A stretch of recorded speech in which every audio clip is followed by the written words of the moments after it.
welcome to my channel today. I'm Tara with Pieces of Tara Artistry. Thank you for joining me. So today I am going to be doing a collaboration with the fabulous Tiffany from Willie B Studios. She does some amazing work, and especially her cloud pours are gorgeous. So she's been kind of giving me some tips on how to do these cloud pours because as I have now come to know, they are not as easy as they look. So I've been on the struggle bus. I'm not gonna lie.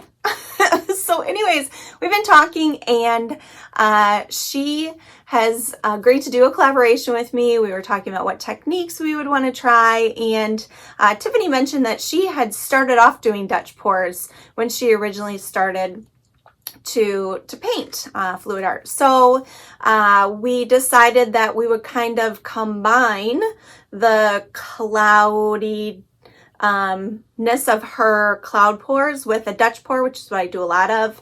And she's been saying that she's been wanting to try this for a while, so it was a really good opportunity. So that is what we're going to be doing today. I'm excited for you guys to see the results. It actually turned out really pretty.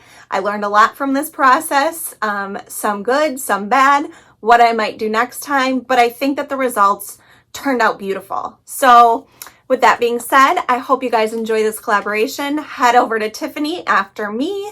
I will link her in the description box, as well as if you're following in the premiere, you can just go right to her channel by clicking on her link. So thank you guys again for being here, and let's get to the pour. Okay, so I am basically just painting my edges because I'm going to do a color split. It's going to be a Prussian blue and white color split here, but my white section I don't want to be as large as the blue section, so I kind of painted in where I wanted my blue section to be, just so I had some guidelines when I laid down my paints. So I had a few issues with this one. Number one being my paints were too thick. And so basically what I've been doing lately is I've been experimenting more with a little bit thicker paints with my Dutch pours, and you can see the consistency on this. It's leaving kind of a mound and then disappearing. In the past, my Dutch pours have literally left no trace in the cup. And I've found that I'm kind of liking these a little bit thicker Dutch pours lately. So I am thickening up my paints, but I'm still tweaking it. And I think in this one, my paints were just a little bit too thick still. And it wasn't exactly the results that I wanted, but I do figure out, okay, I did not like that. I didn't like the direction that was going. It was not good. So I changed it.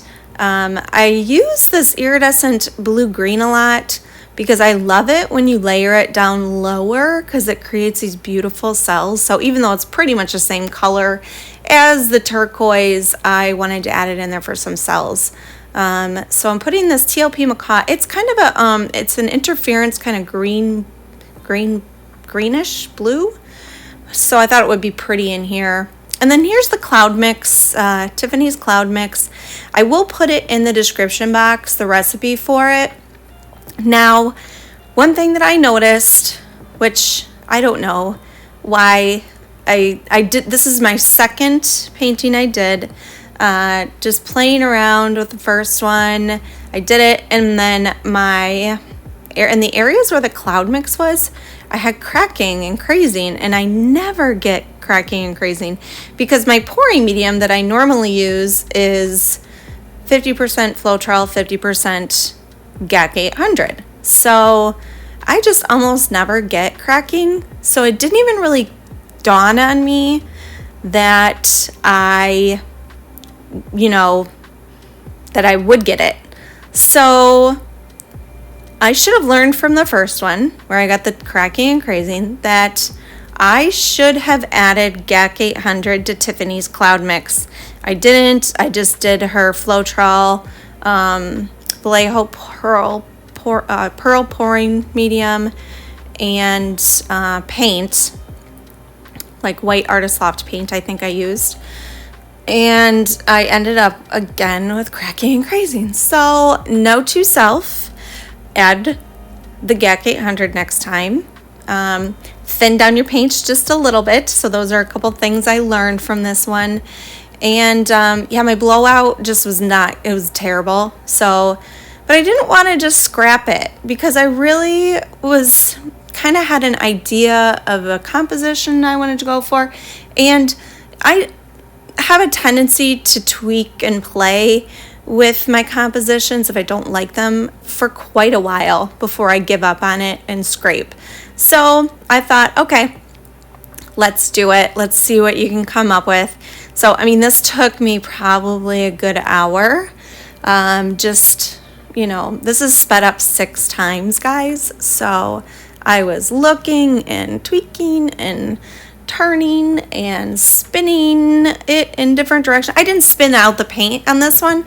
I was just using the spinner as a way to keep twisting the canvas so that I could get at different spots. And then I love this little paint pour store straw and nozzle thingy I got. It is so, I love it so much because, well, number one, you guys aren't seeing my head constantly. And it's really easy to move paint around with it in this type of pour.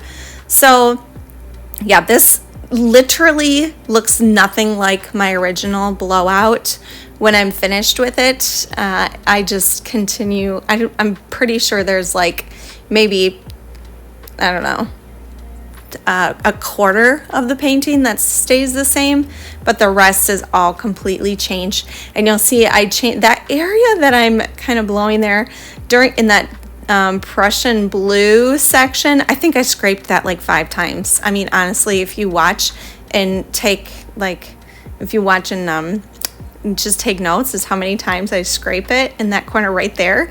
It is probably 5 times. It's ridiculous. But you know, I just didn't want to give up until it like really was either bad or until I got something that I really liked. So I think I did end up with something that oh, see, there's another one. I ended up with something that I did really like. And so I'm actually really proud of this one. I do wish that I got just a tiny, tiny little bit of like cracking and flocculation in the cloud area mix. And I think, I mean, especially after talking to Tiffany, like, I think it really did come down to the pearl mix not having all of my paints have the GAC 800 except for that one. I think it just dried at a different rate as my other paints, and so it caused a little bit of that crazing to happen. So again, that's my note to self on the next one. But I really end up loving this composition. You guys will have to tell me what you think. Also, on another note, just a reminder that I will be teaching at the Fluid Art Experience in Seattle, April 27th through 29th. There are still slots available. Love to have you come be in my class. These events are a lot of fun. It's fun just to be around other people who have the same interests as you and who love pouring as much as you do. And it's just really, it's a good time. And there is a ton of learning that goes on and collaborating, and yeah, it's an amazing event. So just a reminder that I will be teaching there. Head over to fluidartexperience.com for more details and info on classes and the other artists that are going to be there as well. And I will be teaching pearls and blooms and pearl Dutch pour combos as well as like pearl flip cups and stuff like that. So yeah, we will have a good time, and yeah, just check out Food Art Experience for the details. So yeah, I'm gonna let you guys watch the rest of this. Stick around for the wet and the dry results. The dry results you will see in the dry results that where that Prussian blue is. I think for my pouring medium, the Floetrol, whatever mixed, it left kind of like these streaky areas in the Prussian blue, but I'm not worried about it. As soon as I varnish it, that goes away. So you might notice that, but it will be gone as soon as it's warmer outside and I can varnish outdoors. And okay, that's it, guys. I hope you enjoy this collaboration. Head over to Tiffany after we're done here.